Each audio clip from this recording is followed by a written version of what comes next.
অপরাধের দরিয়ায় নিজেকে ভাসিয়ে দিয়েছ, তোমাদেরকে রে বান্দা আমি আল্লাহর কাছে ক্ষমা চাওয়ার ভাষা আমি শিখিয়ে দিচ্ছি। সুবহানাল্লাহ। আল্লাহ রাব্বুল আলামিন সূরাতুল আরাফের 23 নম্বর আয়াতে বলেন, রব্বানা যালামনা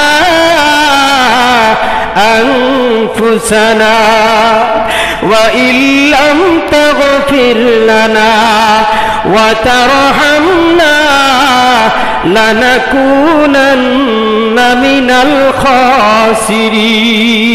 আল্লাহু আকবার। আরো জোরে আল্লাহু আকবার।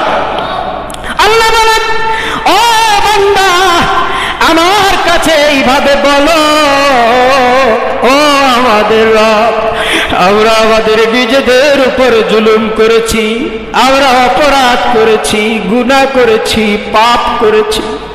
আপনি যদি ক্ষমা না করেন আমাদের, আর যদি আপনি আমাদের উপর দয়া না করেন, রহম না করেন, অবশ্যই অবশ্যই আমরা ক্ষতিগ্রস্তদের অন্তর্ভুক্ত হয়ে যাব।